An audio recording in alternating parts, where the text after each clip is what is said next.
December 20th, 1943. High above northern Germany, the sky is quiet. Too quiet for war. But cutting through the clouds, a single bomber drifts alone. The American B-17 Flying Fortress, Ye Old Pub, is dying. 2 of its 4 engines trail smoke. The glass nose is shattered. Holes riddle its fuselage from nose to tail. Inside, the young crew is barely holding on, cold, bloodied, and silent except for the sound of wind rushing through the torn metal.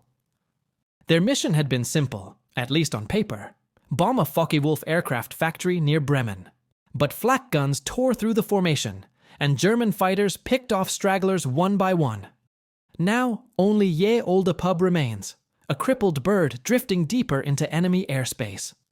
The pilot, Lieutenant Charlie Brown, just 21 years old, grips the controls with frozen hands. His co-pilot is wounded, the tail gunner unconscious, and the radio is dead. He can barely see through the cracked windshield, but he knows one thing: they're not going to make it home. Then, out of the haze, something moves. A dark speck in the distance, small and fast. A Messerschmitt Bf 109, a German fighter. Brown stares in silence. The crew knows what that means. No guns, no escorts, no help. Just 9 exhausted men in a dying bomber. And one of the Luftwaffe's deadliest hunters approaching fast. But what none of them could imagine was that this encounter would not end in death, but in the most unexpected act of honor the war would ever see. Just hours earlier, before the chaos, Ye Olde Pub sat quietly on the icy tarmac of Kimbleton Airfield in England. The crew moved with routine precision, 9 young men preparing for another mission in the endless air war over Europe. Coffee in hand, nervous laughter, and the same quiet question each morning: who's not coming back today? Their orders were clear. The 379th Bomb Group was to strike the Focke-Wulf aircraft factory at Bremen, one of the heartbeats of German aviation. It was heavily defended, but this was nothing new. Charlie Brown, on his first combat mission as a pilot, gathered his men. They were young, most barely in their 20s. Sergeant Hugh Eckenrode manned the top turret, Lloyd Jennings at the tail, Al Sadok in the radio room, and Doc Petchert tending to the wounded when flak found its mark. The men loaded up, climbed aboard the massive B-17, and took to the freezing sky. Above the clouds, the bombers formed up, hundreds of them, glinting silver under the pale winter sun. It was a sight both beautiful and terrifying. But Germany was waiting. As they crossed the coastline, black flak exploded around them.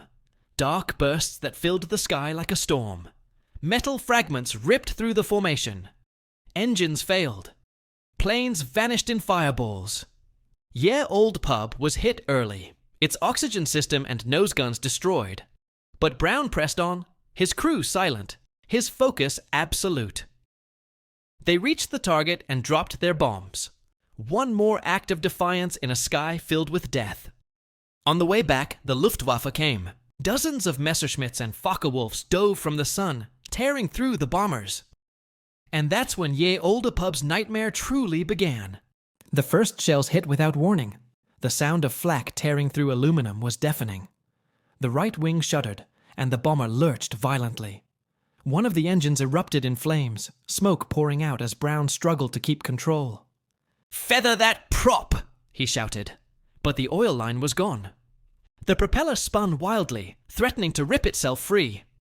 In the waist compartment, Sergeant Yelesko screamed as shrapnel tore through his leg. The intercom crackled, half dead.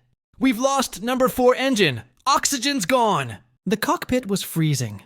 Their oxygen masks were useless now. At that altitude, breathing felt like inhaling knives. Blood froze on the floor. The B-17, once proud and steady, now looked like a floating grave. German fighters dove in, Focke-Wulf 190s and Messerschmitt 109s. They came from above, from below, from every direction. Tracer rounds ripped through the sky, hammering Ye Olde Pub until its tail guns were silent. Eckenrode in the top turret fired back until his guns jammed.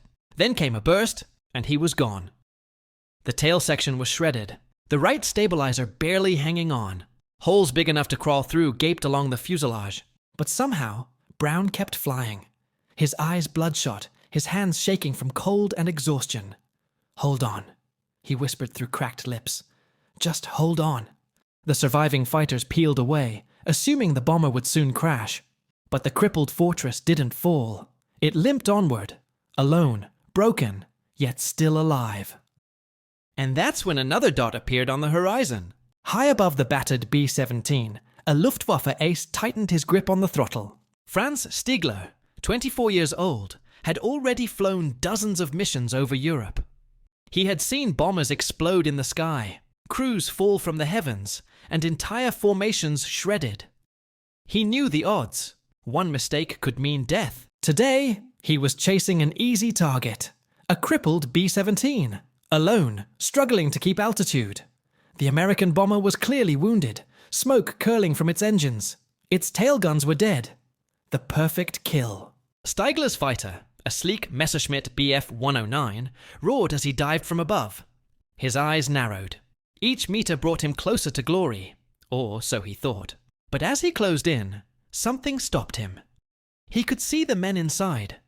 The crew was small, fragile, desperately trying to hold their flying fortress together. They weren't firing. They weren't maneuvering.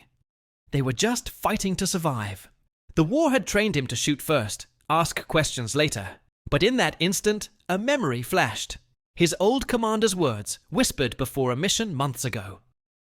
"You are a fighter pilot, not a murderer. Mercy is also a weapon."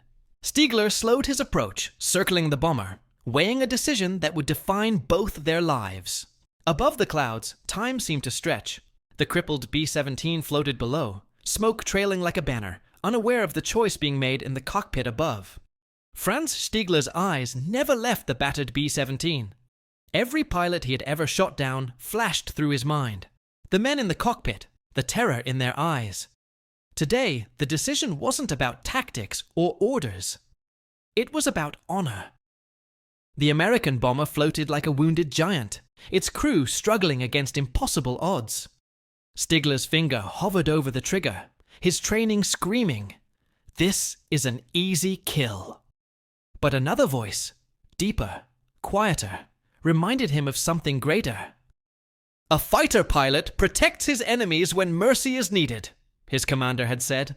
"Do not become a butcher, even in war." For a split second, the war stopped. There was no Germany, no America, no victory or defeat. There were only men, fragile, human, fighting to survive. The decision weighed heavy. One pull of the trigger would destroy the bomber. One hesitation might be fatal for him. Stigler banked his fighter slightly, circling above. He studied every detail, the ragged wings, the smoking engines, the exhausted faces of the crew. And then, almost instinctively, he pulled his plane back. He would not fire. Not today.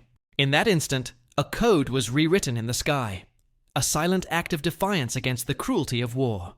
Mercy had won where bullets could have killed. Franz Stigler eased his fighter alongside the crippled B-17.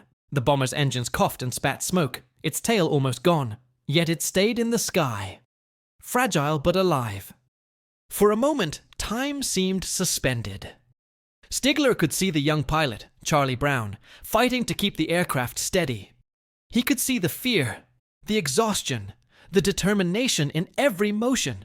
And then something extraordinary happened. Stigler lifted his hand, tipping his helmet in a silent salute. A gesture of respect. A promise. "I will not harm you." Charlie Brown, eyes wide and frozen, caught the motion. He could barely believe it. The enemy pilot was showing mercy. In the middle of war.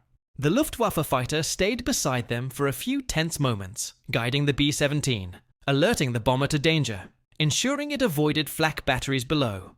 Then, without a word, Stigler banked his fighter, veered away, and disappeared into the clouds.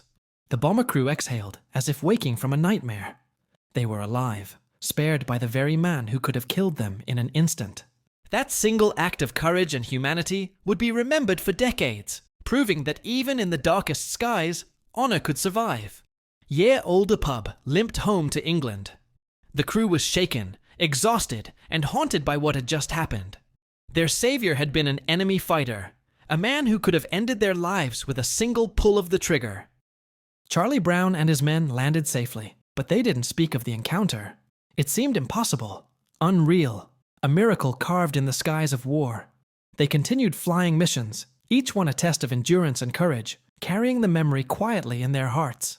Across Germany, Franz Stigler returned to his squadron. To anyone else, he had just let an enemy escape. To him, it was an act of honor, a choice that defined the man he wanted to be. He never mentioned it to his comrades. Mercy in war could be seen as weakness, even treason. For decades, the story remained a secret, locked inside two lives shaped by fear, courage, and conscience. Both men survived the war, but the memory lingered. An invisible bond between pilot and pilot, forged above the clouds where bullets were silent and humanity spoke loudest. After the war, the lives of Charlie Brown and Franz Stigler followed very different paths, yet both carried the weight of that single winter day over Germany. Charlie Brown returned home to America, haunted by what he had seen.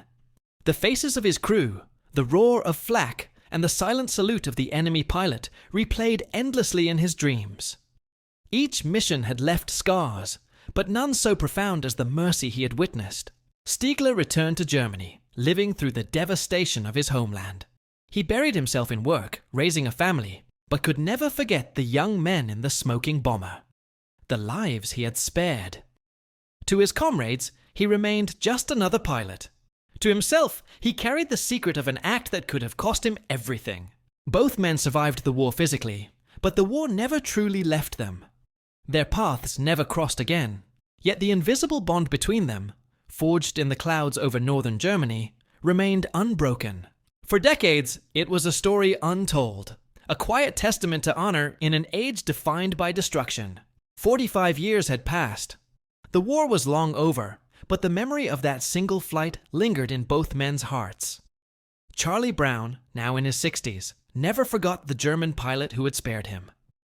Driven by curiosity and gratitude, he began searching through veteran newsletters, hoping to find the man who had once shown mercy in the sky. In Germany, Franz Stigler had lived a quiet life, never speaking of the incident. He had assumed his act would remain a secret forever, and that it was right that it did. Then, one day, a letter arrived. It was from Charlie Brown. The letter described the mission, the crippled bomber, and the miraculous act of mercy. Stigler read it slowly, eyes widening. The memory returned, vivid and undeniable. He wrote back. Months later, the two men met for the first time. Not as enemies, not as strangers, but as men bound by an extraordinary moment of honor. They embraced, tears flowing freely, laughter mingled with disbelief. Decades of silence ended in one powerful reunion, proving that even in war, humanity could prevail. From that day forward, they became lifelong friends, sharing stories, photos, and memories. A bond forged in the clouds, unbroken by time or conflict. The story of Charlie Brown and Franz Stigler did not end with the war. Their act of mercy became a quiet legend, a testament to the power of humanity amidst destruction. When Stigler passed away in 2008 and Brown in 2009, their obituaries told a story far greater than medals or victories. It was a story of courage, conscience, and honor. A reminder that even in the darkest times, a single choice could shine like a beacon. Their friendship inspired books, interviews, and documentaries, reminding the world that mercy in war is not weakness, but the highest form of strength. In the skies over Germany that day, bullets were silenced, and respect took flight. The salute of a single German pilot became a symbol that even enemies could honor one another, and that the human spirit can survive even the most brutal conflicts. This is the legacy of Franz Stigler and Charlie Brown, an act of courage that transcended nations, war, and time itself.